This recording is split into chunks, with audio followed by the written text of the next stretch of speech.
Halo semuanya, perkenalkan nama saya Daniel Gabriel Sinaga dari kelas 109. Kali ini saya akan membahas mengenai struktur teks eksposisi. Nah, strukturnya itu ada 3. Yang pertama ada tesis, yang kedua ada argumentasi, dan yang ketiga ada penegasan ulang. Nah, kita bahas dari nomor 1. Apa itu tesis? Tesis adalah bagian pembuka teks eksposisi yang berisi pernyataan pendapat umum atau sudut pandang penulis terhadap topik atau permasalahan yang sedang dibahas. Nah, tesis ini adalah fokus utamanya atau sumber utama teman-teman. Untuk apa? Untuk memperkuat argumen-argumen yang nantinya akan datang. Nah, argumen ini ada di struktur yang kedua, argumentasi. Apa itu argumentasi? Argumentasi adalah bagian dari teks eksposisi yang memberikan penjelasan lebih mendalam teman-teman. Nah, ini beda nih kan sama yang tesis. Kalau tesis memberikan gambaran umum, sedangkan argumentasi memberikan penjelasan lebih mendalam mengenai topik atau isu yang sedang dibahas teman-teman. Nah, argumentasi ini disajikan dalam bentuk yang harus logis teman-teman. Logis, dibuat juga dalam data dan fakta, dan juga dibuat bisa dari kata-kata ahli atau kata seorang ilmuwan. Tujuannya apa? Argumentasi dibuat seperti itu. Tujuannya supaya para pembaca mulai percaya dengan isi cerita tersebut teman-teman, dengan apa yang ditulis oleh penulis. Itu fungsi argumentasi teman-teman. Nah, argumentasi itu banyak, bukan satu doang. Kadang bisa 1, 2, 3, 4, 5, 6. Nah, itu argumentasi teman-teman. Jadi lebih ke arah penjelasan secara lebih mendalam, bukan gambaran umum. Nah, selanjutnya yang ketiga ada penegasan ulang. Nah, penegasan ulang itu simpelnya bagian dari teks eksposisi yang dijelaskan kembali atau disimpulkan kembali teman-teman. Jadi dari sepanjang ini teksnya disimpulkan di situ. Jadi kesimpulannya adalah titik. Jadi penegasan ulang ini adalah kesimpulan atau ringkasan dari topik yang sudah dibahas tadi teman-teman. Jadi intinya dapat dan pembaca juga mudah dalam memahami teks yang ditulis teman-teman. Itu fungsi penegasan ulang.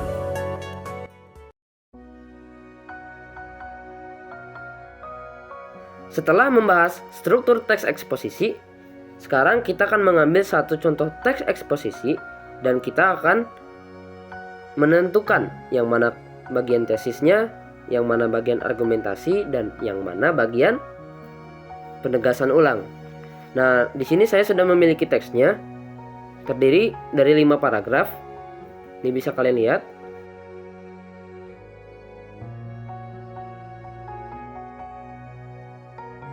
Nah, bisa teman-teman lihat teksnya.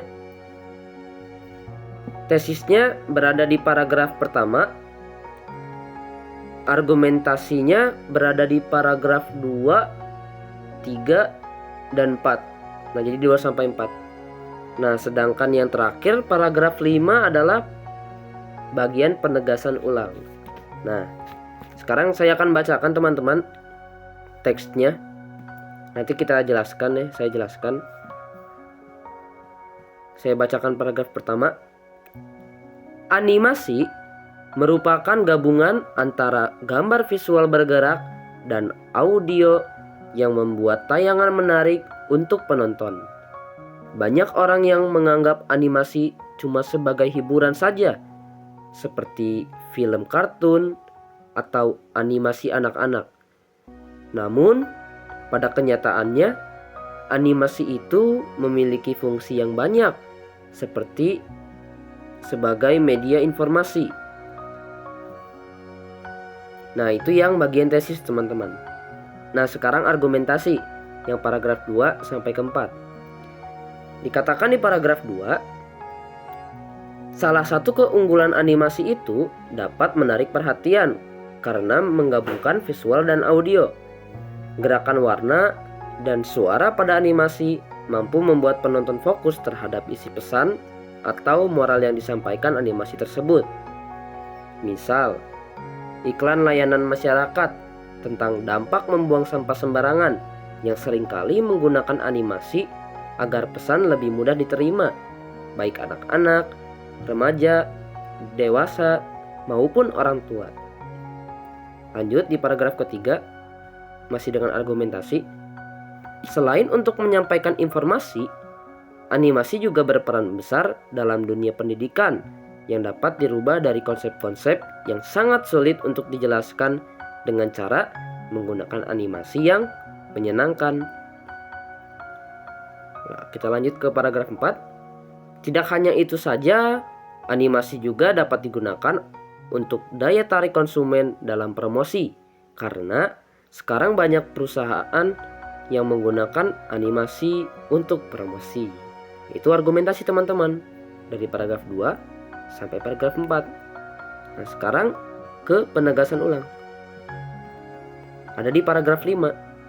Dikatakan, dari teks di atas dapat disimpulkan bahwa animasi itu tidak hanya untuk hiburan saja, tetapi juga bisa dijadikan sebagai media informasi, pembelajaran, dan promosi dengan menggabungkan audio dan visual.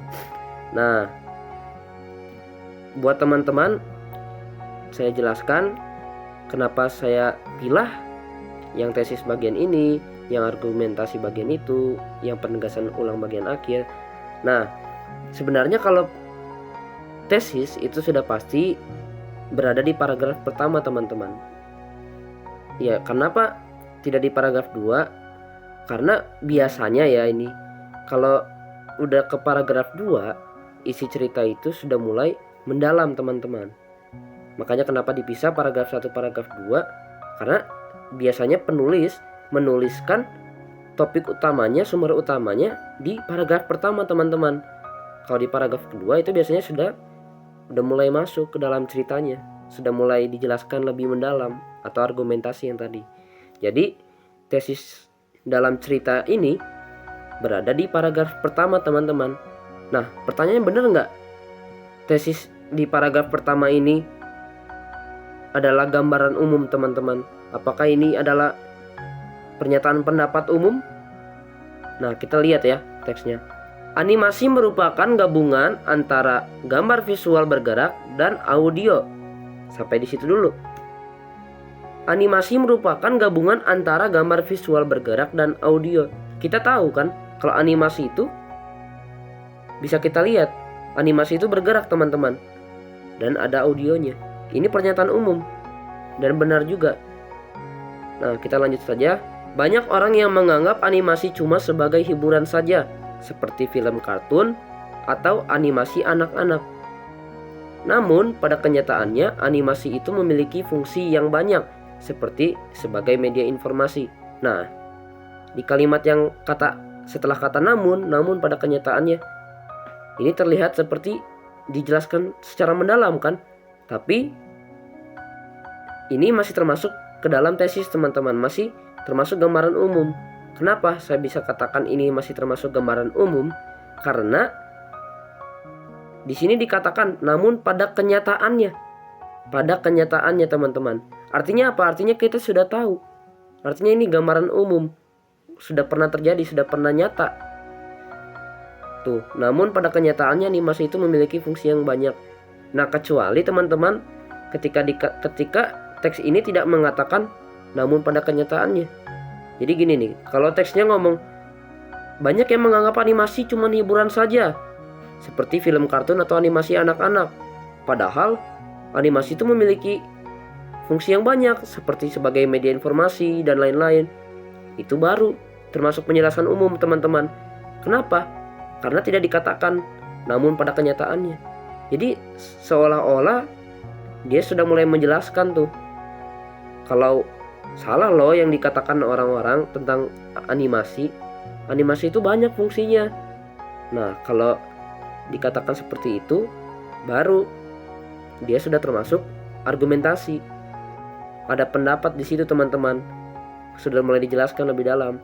Cuman karena di sini ada kata namun pada kenyataannya, nah seolah-olah pendapat orang ini, pendapat si penulis itu masih termasuk gambaran umum teman-teman, gambaran yang ya sering terjadi.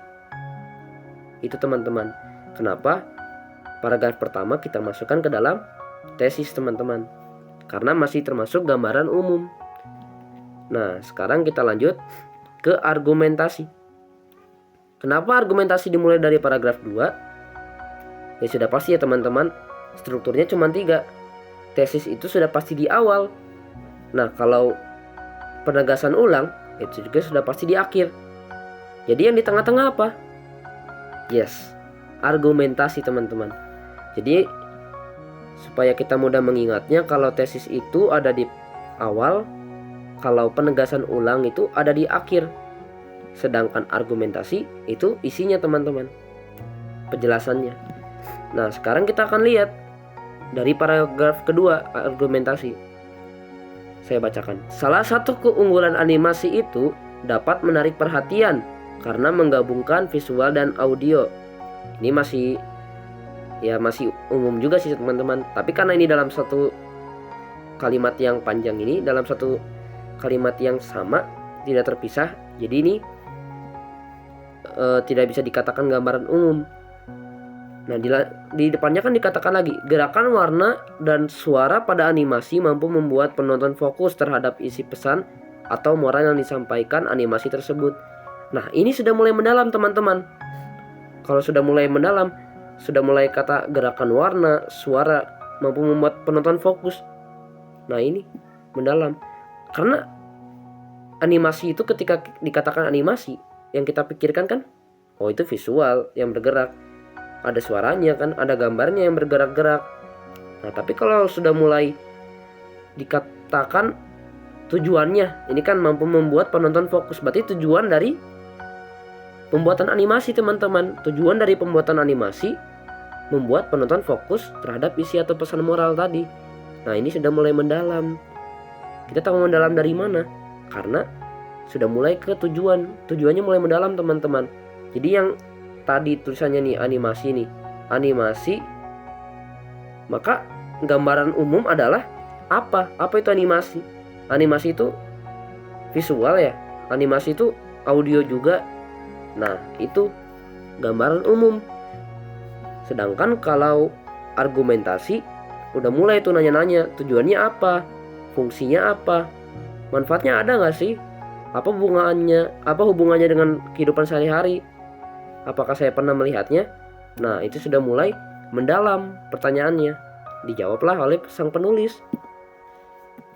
Oke, sekarang kita lanjut ke argumentasi di paragraf ketiga. Selain untuk menyampaikan informasi, animasi juga berperan besar dalam dunia pendidikan yang dapat dirubah dari konsep-konsep yang sangat sulit untuk dijelaskan dengan cara menggunakan animasi yang menyenangkan. Nah, ini makin kelihatan teman-teman. Si penulis sudah mulai menjelaskan nih, makin dalam nih. Selain menyampaikan informasi, animasi juga berperan besar dalam dunia pendidikan.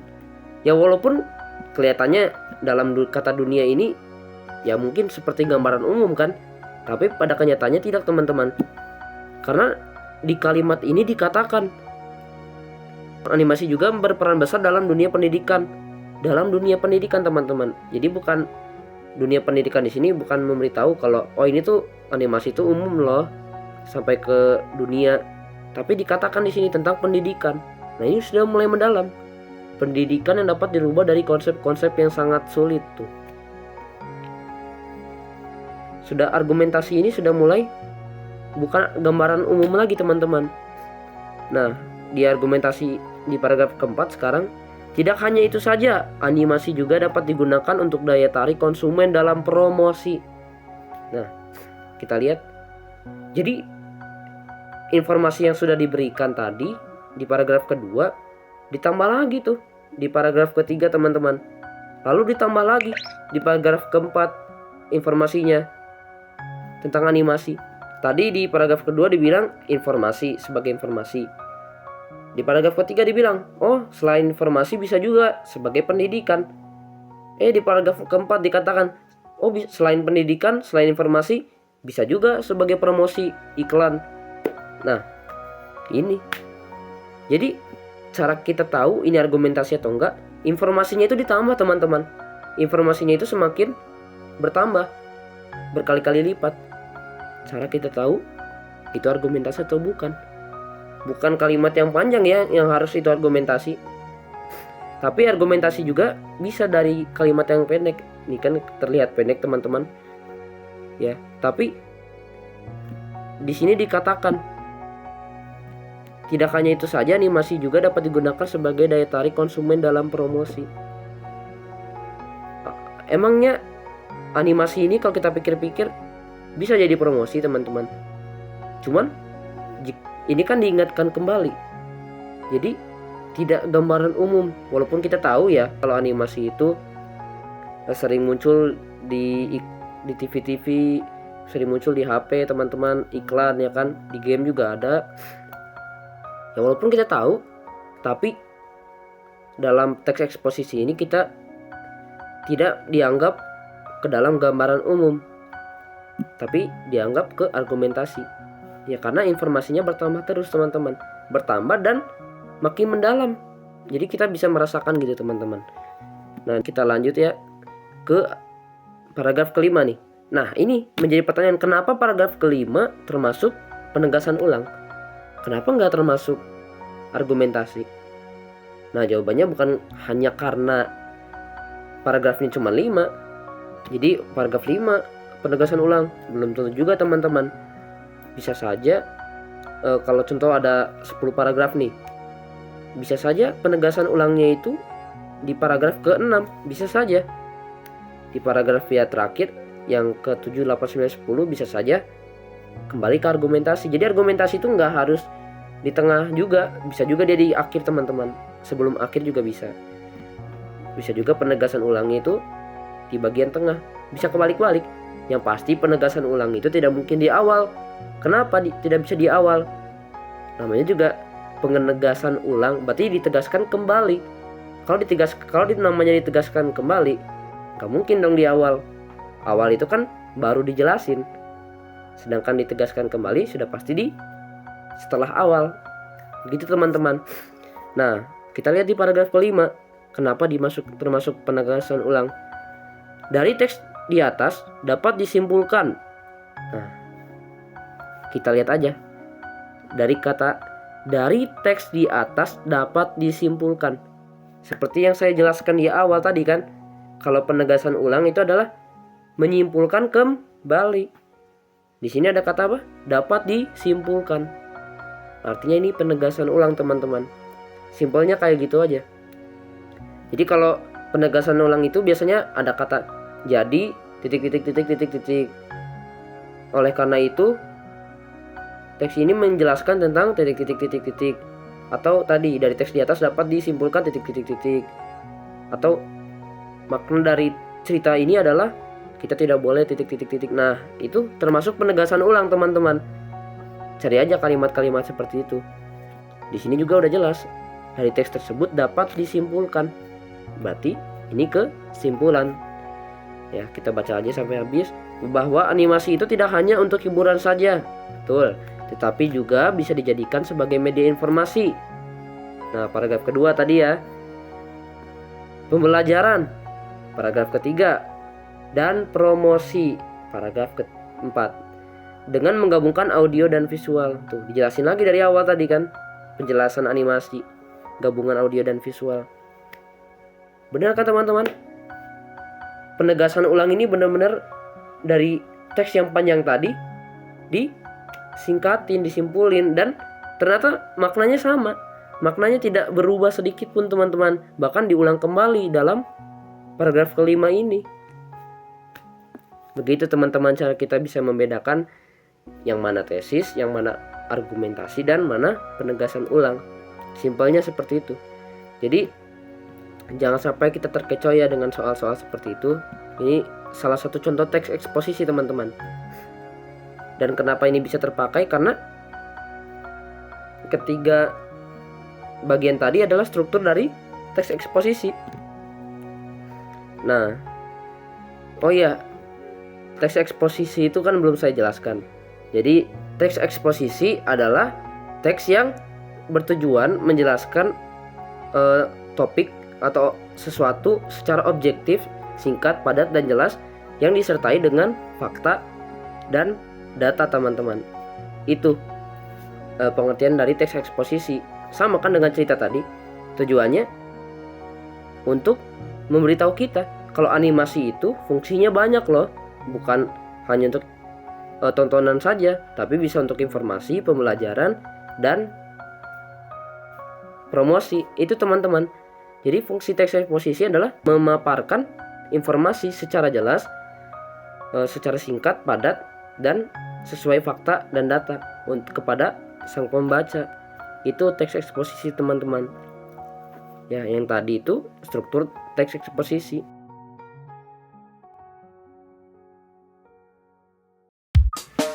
Sekian penjelasan dari saya mengenai teks eksposisi dan struktur teks eksposisi. Mohon maaf apabila ada kesalahan kata. Terima kasih untuk ibu guru dan teman-teman yang sudah mendengarkan. Terima kasih dan sampai jumpa.